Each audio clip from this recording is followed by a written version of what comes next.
कमर पे लंगोटी, कांधे पे गमछा, हाथों से मांदर की थाप, हम है बस्तरिया छाप। तो बस्तर की संस्कृति और सभ्यता समेटे हुए आप सभी दूरदर्शन जगदलपुर के दर्शकों को सादर नमस्कार, जोहार। आज की काव्य गोष्ठी में हमने कुछ नए लोगों को मौका दिया है, साथ ही हमारे साथ अनुभवी लोग भी बैठे हैं जो कवि के रूप में आपके सामने पेश होंगे आज। तो मेरी बाईं तरफ अगर मैं चलता हूं तो सबसे पहले डॉक्टर सलाखा प्रधान बैठी हुई हैं और उनके बगल में शत्रुपा मिश्रा जी हैं जो वरिष्ठ कवित्री हैं जगदलपुर की हमारे, और साथ ही तेजेश नेगी जी हमारे साथ हैं।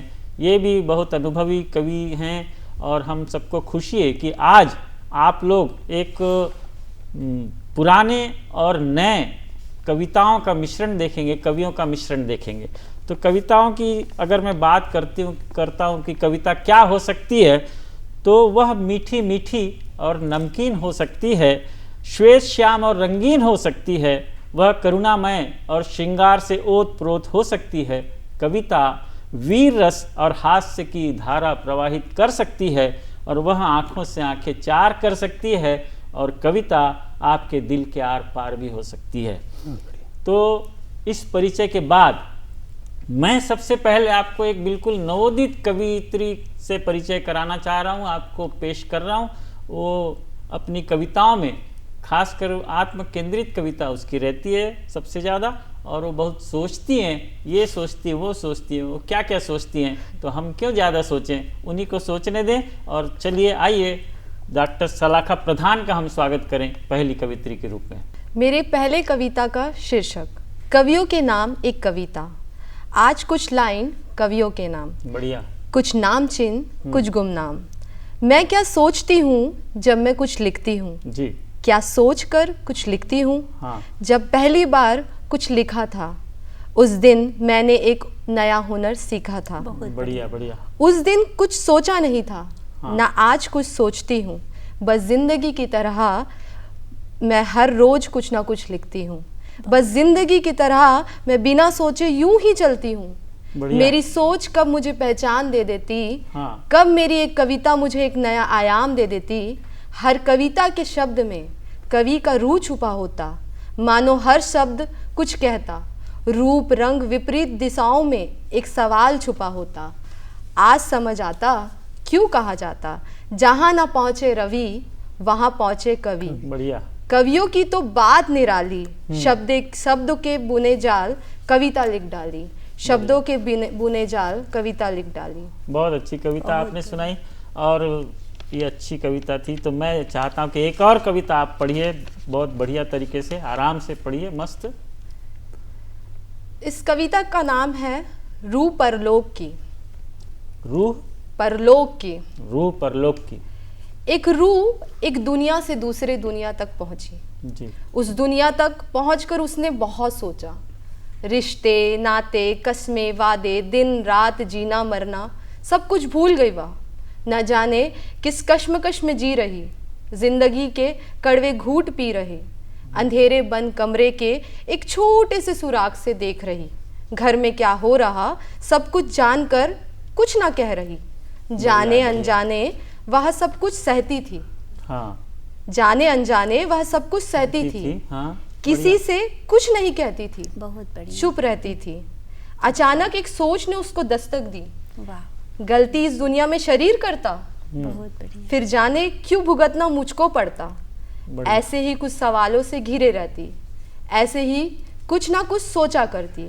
कमरे के छोर से उसे एक आहट का एहसास हुआ। धीरे धीरे मानो कोई उसकी ओर आ रहा। हाँ। आवाज रोज कुछ तेज होती जा रही। फिर तेज आवाज एक रोज थम सी गई। एक आंधी आई, उस आंधी की बाहों में कुछ ऐसी बह रही, नाच रही, झूम रही, मुस्कुरा रही, मानो जी रही कुछ ऐसे, मानो जी रही कुछ ऐसे। ऐसे ही एक रूह इस दुनिया से उस दुनिया तक पहुंची, जैसे एक रूह इस दुनिया से दूसरे दुनिया तक पहुंची। बहुत बढ़िया कविता आपने सुनाई, बहुत बढ़िया। चलिए अब एक और दूसरे खूबसूरत कवि की तरफ बढ़ते हैं जो बहुत ही खूबसूरत कविताएं भी लिखते हैं, और उनका लेखों से ज़्यादा, लेखा से ज़्यादा संबंध है। उनकी कविताओं में सामाजिक संबंधों का ताना बाना इतना खूबसूरत तरीके से बुना हुआ होता है कि आपके मर्म को स्पर्श कर जाएगी उनकी कविताएं। साथ ही उनका जो सकारात्मक रवैया है, जो सोच है, वो बहुत ही सकारात्मक है। तो उस सकारात्मक पहलू को लेते हुए उनकी कविताएं हम सुनते हैं और स्वागत करते हैं तेजेश नेगी जी का। धन्यवाद शेंडे जी, इतने खूबसूरत परिचय का बहुत बहुत शुक्रिया। मैं जो पहली कविता आप सबके समक्ष प्रस्तुत करने जा रहा हूँ वो एक पिता की भावनाओं की अभिव्यक्ति है जो उसने अपनी बेटी के लिए की है। क्या बात। कहते हैं ईश्वर ने बेटियां इसलिए बनाई ताकि माएँ थोड़ी कठोर और पिता थोड़े कोमल हो सके। क्या बात। तो उसी कोमल पिता की ये कविता जिसका शीर्षक है नई फ्रॉक। वाह। बेटी तुझे नई फ्रॉक दिलाकर दरअसल मैं खुद को एक मुस्कान भेंट करता हूँ। क्या बात। वाह। बेटी तुझे नई फ्रॉक दिलाकर दरअसल मैं खुद को एक मुस्कान भेंट करता हूँ जो हर बार तेरे उस फ्रॉक के पहनने पर मेरे होठों पे आ जाती है। जिस वक्त मैं घोड़ा बन तुझे अपनी पीठ पर बैठाता हूँ बस वही मुझे एहसास होता है ये रीढ़ कहीं मुड़ेगी नहीं, ये घुटने कहीं टिकेंगे नहीं। बहुत अच्छा। तेरे बालों में रिबन लगाते मैं जितनी बार असफल होता हूँ उतनी बार उपलब्धियों की मोहर मेरे दिल में तेरी हंसी सी छप जाती है। वाह वाह, क्या बात क्या बात। नन्हे हाथों से पानी का ग्लास थामते ही मेरा गला जैसे तर हो जाता है और तेरी मासूमियत का अक्षय पात्र मेरी भूख मिटा देता है। बहुत अच्छा। तुझे कलम पकड़ना सिखाकर वस्तुतः मैं अपनी कहानी को वो आयाम देता हूँ जो हमेशा के लिए इस दुनिया में तू अमर कर देगी। वाह, क्या बात क्या बात। तू उधर अपनी गुड़िया सजाकर उनसे बातें करती है और इधर मेरे दिल की अधूरी तमन्नाओं को ना जाने ईश्वर कैसे पूरी करता जाता है। वाह। निवाला हाथ में लेकर तेरे पीछे पीछे भागता मैं। वाह वाह वाह। निवाला हाथ में लेकर तेरे पीछे पीछे भागता मैं अपनी काया को पोषित करता हूँ कि खड़ा हो सकूं उस हनुमान शिला की तरह तेरी केदार सी मर्यादा की रक्षा है। की रचना आपने की है। वाह। बिटिया पर तेरे आंसू पे मैं विचलित हो जाता हूँ। हटा देना चाहता हूँ वो सारे कांटे जो तेरे पैरों में चुभते हैं और मेरे कलेजे को छेद जाते हैं। वाह भाई वाह। बुझा देना चाहता हूँ वो सारी आग जिसके ताप से तेरा गुलाबी चेहरा लाल हो जाता है और मेरा दिल राख होने लगता है। क्या बात। मैं जगाना चाहता हूँ तुझमें वो साहस बार बार उसे ऊंचाई से छोड़कर बाज अपने बच्चे में जो जगाता है। वाह। ताकि कोमल पख तैयार हो सके ऊंची उड़ान के लिए। क्या बात। मैं जानता हूँ बिटिया तुझे खुद ही लड़ना होगा इस जालिम ज़माने में, पर मैं तो बाप हूँ ना। तेरे माथे की सिलवटों में मेरी खुशी खो ही जाती है। क्या बात है क्या बात है। वाह भाई। तेरे हर एक दुख पे मेरे उम्मीद के दिए फड़फड़ाने लगते हैं। वाह। तू जब निराशा से आंखें मीचती है मेरी रोशनी धुंधला ही जाती है। इसलिए बेटी तुझे नई फ्रॉक दिलाकर दरअसल मैं खुद को एक मुस्कान भेंट करता हूँ। क्या बात है। शुक्रिया। बहुत अच्छा बहुत अच्छा। बहुत शानदार कविता आपकी रही और बहुत बिटिया के ऊपर आपकी कविता लाजवाब थी। लोगों को बहुत पसंद आएगी निश्चित रूप से। अब चाहता हूं मैं कि एक और शानदार कविता आप पेश करें। जी, अगली कविता जो मैं आपके सामने पेश करने जा रहा हूँ वो एक प्रेम कविता है। प्रेमी और प्रेमिका की अधूरी प्रेम कहानी पे आधारित है। अतृप्त प्रेम। जी। इस कविता का शीर्षक है मैं जब तुमको खत भेजूंगा। वाह। मैं जब तुमको खत भेजूंगा भीतर नन्हा सा एक बीज रखूंगा। वाह। मैं जब तुमको खत भेजूंगा भीतर नन्हा सा एक बीज रखूंगा। वाह। थोड़ी उसमें खाद लिखूंगा थोड़ा सा पानी छिड़कूंगा। अरे वाह वाह वाह वाह, क्या बात है। सेक के थोड़ा धूप में उसको हवा से कोने बंद कर दूंगा। अरे और कहूंगा चुपके से कि जाना सीधे हाथों पर ही। वाह। और कहूंगा चुपके से कि जाना सीधे हाथों पर ही, हाथों से फिर होते होते होठों से तुम लग जाना। वाह भाई। नमी मिलेगी आंखों से जो बीज तुम उसको पी जाना। ये कवि उस बीज को कह रहा है जो उसने अपने पत्र में रखा है। बहुत अच्छा। फिर वो तुमको नर्म जमीन में थोड़ा अंदर रख देगी, करके टुकड़े खत के तुम पर ऊपर से बिखरा देगी। क्या बात। इसी खाद और इसी धूप से फिर तुम धीरे धीरे बढ़ जाना, आंगन में तुम फैल के उसके छांव बराबर कर जाना। अरे वाह वाह वाह वाह, बहुत अच्छा। इस पेड़ की छांव में तुम, अब ये कवि अपनी प्रेमिका को कह रहा है कि इस पेड़ की छांव में तुम प्रेम गीत जब लिखा करोगी, मुझको ही तुम याद करोगी, मेरा ही एहसास करोगी। क्या बात है, बहुत अच्छा। गीत में जब तुम होठ लिखोगी, मेरे होठ जरा मुस्का जाएंगे। वाह, क्या बात है। तुम कलम रखोगी कागज पे तो थके नयन भी सो जाएंगे। क्या बात है भाई। मैं फूल कहूंगा अपने मन में, एक कली डाल से टूट जाएगी, और बीच हवा में लहरा कर तेरे बालों में वो सज जाएगी। क्या बात है, वाह क्या कल्पना है, लाजवाब। बौछार लिखूंगा कागज पे जब, हाँ, तू इश्क में मेरे तर जाएगी। वाह वाह। स्वप्न लिखूंगा परियों के, तब सपनों में तू खो जाएगी। बहुत खूब। मैं गहरी सांसें लूंगा जब जब, वो गर्म हवा संग उड़ जाएगी, पत्तियों से छनकर फिर तेरे गालों से भी छू जाएगी। क्या बात है। यादों की रस्सी टांग पेड़ पर, वाह। तुम झूला एक बना लेना, क्या बात मैं है। मीठा सा रोमांच लिखूंगा, तुम आसमां को क्या पा बात है। लेना। यादों की रस्सी, फिर से सर, फिर से ये लाइन, फिर से, यादों बहुत अच्छी। की रस्सी टांग पेड़ पर, वाह। तुम झूला एक बना लेना, हाँ। मैं मीठा सा रोमांच लिखूंगा, तुम आसमां को अरे पा क्या- लेना। क्या बात है। अभी आखिरी बहुत पंक्ति है सुंदर। मेरी इस कविता की। स्वागत। तुम निर्जल ही रह जाओगी, हम्म, तुम निर्जल ही रह जाओगी, जब शुक्ल पक्ष में तीज लिखूंगा, अरे वाह, मैं जब तुमको खत भेजूंगा, भीतर नन्हा सा एक बीज रखूंगा। क्या बात है। धन्यवाद। क्या बात, शुक्रिया। बहुत अच्छी कविता आपने प्रस्तुत की है, और निश्चित रूप से सबको पसंद आएगी। बिटिया के ऊपर शानदार कविता आपने लिखी, साथ ही आपने सबूत दिया कि आप कितने अच्छे प्रेमी हो। तो आपका बहुत बहुत धन्यवाद, और कविताओं में भविष्य बहुत उज्जवल है। और मैं आपको एक ऐसा परिचय अब आपको सामने आपके पेश कर रहा हूँ, जो हमारे शहर की बहुत वरिष्ठ कवित्री हैं, जिनका नाम है शत्रुपा मिश्रा जी। तो मिश्रा जी भी पारिवारिक संबंधों के साथ साथ ताने बाने सामाजिक बुनती हैं, साथ ही ये श्रृंगार के साथ पर्यावरण प्रेमी भी हैं। तो पर्यावरण के ऊपर भी बहुत सुंदर सुंदर कविताएं लिखती हैं, और आज हम देखते हैं कि वो हमारे समक्ष क्या और कौन सी कविताएं प्रस्तुत कर रही हैं। तो बहुत ही हृदय के साथ आपका स्वागत है, आइए और अपनी कविताएं प्रस्तुत करिए। मेरी कविता शीर्षक है गुलमोहर। जी।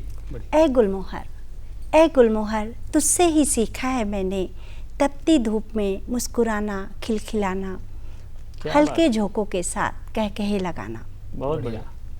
सच बड़ा सुकून मिलता है, सच बड़ा सुकून मिलता है, तपिश के साथ मुस्कुराने में, खिलखिलाने में, हल्के झोंकों के साथ कह कहे लगाने में। बहुत बढ़िया। एक ही पल में सारी उष्णता व तपिश रफू चक्कर हो जाती है। क्या बात। बस यही ख्वाहिश है, मैं बन जाऊं गुलमोहर, मैं बन जाऊं गुलमोहर। बहुत अच्छा, बहुत अच्छा। हर पल खिलखिलाती रहूं, हर पल खिलखिलाती रहूं, ना हो कभी तपिश का डर, कटने की या धराशायी होने की चिंता। बहुत अच्छा है, क्योंकि बहुत अच्छा। क्योंकि ना जाने अभी कितने सड़कों का चौड़ीकरण होना बाकी है, क्या बात। बहुत कितने गगनचुंबी इमारतें बनने अभी बाकी हैं। इन सभी के लिए धराशायी होना है गुलमोहर को, वाह। इस जहाँ की बेशकीमती हरियाली को। मैंने देखा है जी, मैंने देखा है हरियाली को कुम्हलाते हुए, मुरझाते हुए, क्योंकि एक खौफ सा बना रहता है मिट जाने का। ओह, तुम विजयी हो चुकी हो सारे खौफ, कष्ट व तकलीफ़ों से, इसीलिए तो सदैव मुस्कुराती हो, खिलखिलाती हो, हल्के झोंकों के साथ कह कहे लगाती हो। बहुत क्या अच्छा, बात है, बहुत क्या अच्छा। बहुत बढ़िया कविता आपने गुलमोहर के ऊपर, साथ ही पर्यावरण को सुरक्षित रखने और पेड़ों का दर्द, साथ में जो स्त्री शक्ति का जो दर्द है वो भी आपने प्रस्तुत कर दिया इस कविता में। बहुत सुंदर कविता। और अब धन्यवाद। दूसरी कविता की प्रतीक्षा है कि कौन सी कविता आप सुना रही हैं। मेरी दूसरी कविता है वनिता। वनिता अर्थात स्त्री। स्त्री, शाबाश, वाह क्या बात है। एक दुखी स्त्री ईश्वर के सम्मुख जाती है और प्रश्न जी। करती है, चल चल पड़ी तकरार करने, चल चल पड़ी तकरार करने, एक दिन दुखित वनिता, शक्ति सती या अबला हूँ, जवाब दो प्रभु मैं कौन हूँ। शक्ति सती या अबला हूँ, जवाब दो प्रभु मैं कौन हूँ। घनघोर पीड़ा की ताप से प्रभु अपनी तंद्रा से जाग गए, घनघोर पीड़ा की ताप से प्रभु अपनी तंद्रा से जाग गए, कहने लगे सुन लो प्रिय। प्रभु कहने लगे सुन लो प्रिय। मनु की अर्धांगिनी के रूप में अंकुरण की भूमि हो तुम। क्या बात है। मनु अर्थात सृष्टि के रचयिता, जिनसे सृष्टि की शुरुआत हुई थी। मनु की अर्धांगिनी के रूप में अंकुरण की भूमि हो तुम, सृष्टि का सिंगार हो तुम, इस जहां की आज और कल, भूत भविष्य और काल हो तुम, भूत भविष्य और काल हो तुम। बहुत बढ़िया। मौन का श्रृंगार करके शौर्य की तलवार हो तुम, मौन का श्रृंगार करके शौर्य की तलवार हो तुम। मनु तुम अपाला घोषा हो तुम, कल्पना चावला के रूप में भारत का सरताज हो तुम। बहुत अच्छा। भारत का सरताज हो क्या तुम। बात है, बहुत बढ़िया, बहुत बढ़िया। मृदुलता की तस्वीर हो तुम, मृदुलता की तस्वीर हो तुम, चांद की शीतलता लिए सूर्य सी अंगार हो तुम। क्या बात, वाह दीप हो तुम, सीप हो तुम, शारदे का गीत हो तुम, बहुत बढ़िया। शारदे का गीत हो तुम। क्या बात। आंधियों से ना बुझे, आंधियों से ना बुझे जो ऐसा जलता दीप हो तुम, सूर्यमुखी के रूप में पारिजात की सुगंध हो तुम। वाह क्या बात, धूप क्या हो बात। तुम, शीत हो तुम, बसंत दूतिका का रूप हो तुम, वाह। बसंत दूतिका का बहुत अच्छा। रूप हो तुम। बहुत बढ़िया। धर्म हो तुम, कर्म हो तुम, भागवत का अंश हो तुम। और अब क्या कहूँ प्रिय, बस समझ लो आज इतना, त्याग प्रेम श्रद्धा लिए नारायणी का रूप हो तुम, क्या बात, नारायणी क्या का बात। रूप हो तुम, बहुत अच्छा। नारायणी का रूप हो तुम। बहुत बढ़िया। अब आपके समक्ष प्रस्तुत हैं आदरणीय शशांक सेंडे सर जी। इनकी कविताओं में व्यंग और हास्य का पुट भरा रहता है और हर कोई श्रोता इनकी कविताओं को सुन करके ठहाके लगाने पर मजबूर हो जाता है। तो आइए सुनते हैं आदरणीय शशांक भैया जी को। तो बहुत बहुत धन्यवाद शत्रुपा जी, आपने मेरा अच्छा परिचय कराया। मैं भी एक छोटी लाइन प्रस्तुत करके अपना एक संक्षिप्त परिचय और दे देता हूँ कि नज़र कितनी ही पावरफुल हो, नज़र कितनी ही पावरफुल हो, नज़रिया नज़ाकत से भरपूर होना चाहिए। और लिखे जनाब तो ऐसे कि सारा देश खबरदार होना चाहिए। और रहे न कोई कलम, रहे न कोई कसर बाकी, कलम असरदार होना चाहिए। और हर कोई तो व्यंगकार शरद जोशी नहीं हो सकता, एक अदद शशांक श्रीधर भी होना चाहिए। वाह बात है, वाह, बहुत क्या अच्छा। बात। तो ये आपने मेरा जो परिचय कराया हास्य व्यंग का। लेकिन आज की जो हमारी कवि गोष्ठी है सामाजिक और पारिवारिक ताने बानों को बूंदती हुई, और तेजेश जी ने जैसे कि बिटिया के ऊपर जो कविता सुनाई है, तो मुझे भी एक बिटिया याद आई है। तो मैं उस पर एक कविता, दहेज का लोभ, हमारे जो सामाजिक कुरीति है उसके ऊपर कुछ लाइनें आपको प्रस्तुत कर रहा हूँ। दहेज का लोभ। एक दिन मैंने विचार किया क्यों न बहू को मार डालूं। दहेज का जो प्रकोप है। एक दिन मैंने विचार किया क्यों न बहू को मार डालूं, लव मैरिज करके आई, दहेज भी नहीं लाई। अच्छा। सोचा पेट्रोल डालकर जला डालूं, अच्छा। पर इतना महंगा पेट्रोल, हो गया मेरा डब्बा गोल। 2 टकिए की बहू के लिए सस्ता जहर ठीक रहेगा, पर क्या पता वो भी नकली रहेगा। सही। तो चलो कुंभ के मेले में छोड़ दिया जाए, हम्म, पर क्या भरोसा, पढ़ी लिखी बहू है, रेल पकड़कर वापस आ जाए। हम्म, तो बहुत से उपाय सोचे और रह गया खीसे निपोरे। मैं सभ्यतम समाज का सुसंस्कृत ससुर था, सबसे महान देश भारत देश। मैं सभ्यतम समाज का सुसंस्कृत ससुर था, पर मेरे अंदर पराक्रमी और खूंखार दहेज लोभी असुर था। अच्छा। सही। ले गया एक दिन ऊंचे सुनसान पुलिये पर, बहू को ले गया एक दिन ऊंचे सुनसान पुलिये पर, और धकियाने ही वाला था कि आधा पुलिया गिर गया। अच्छा। बहू के साथ मेरी भी जान जाती, पता नहीं किसकी चल रही थी 7.5। इसी उधेड़ बुन में एक दिन आंगन में विचार मग्न बैठा था।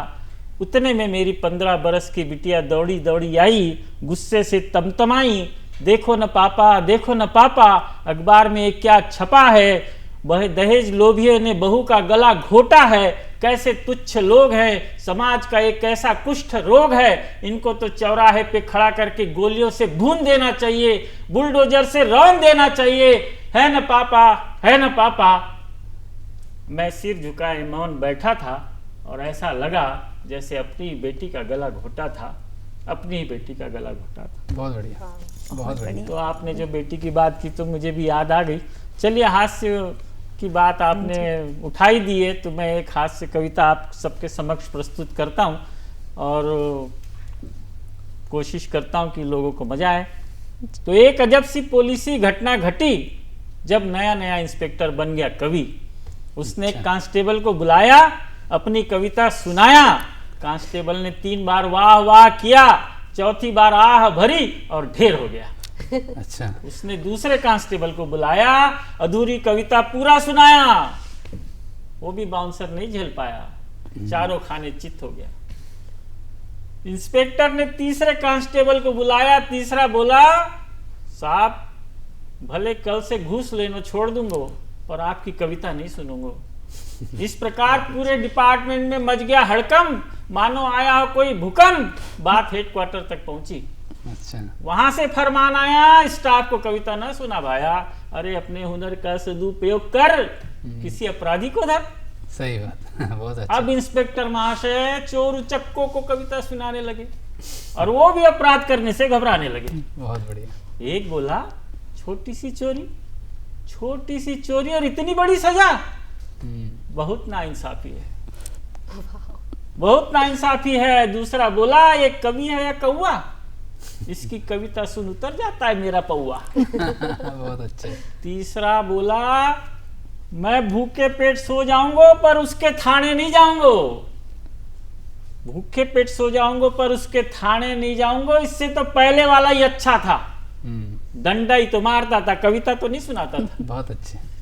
इस प्रकार अपराधियों को सुधारने होने लगे उसके प्रमोशन और तबादले। सारे डिपार्टमेंट वाले उससे खार खा रहे हैं और अब की सुना है वो जगदलपुर आ रहे हैं। बहुत अच्छे, बहुत बढ़िया। और दूरदर्शन के मंच से उनकी कविता सुनाने की योजना है और मैं तो चला, आपको ही भोगना है, आपको ही भोगना है। बहुत अच्छे। तो आज दूरदर्शन केंद्र की प्रस्तुति थी ये जगदलपुर की और आप सभी कवियों ने एक से बढ़कर एक कविता सुनाई और दूरदर्शन केंद्र जगदलपुर को मैं आप सब की तरफ से, अपनी तरफ से हृदय से धन्यवाद देता हूं। फिर किसी कार्यक्रम में हम फिर मिलेंगे, तब तक के लिए हमें आज्ञा दीजिए। नमस्कार। नमस्कार।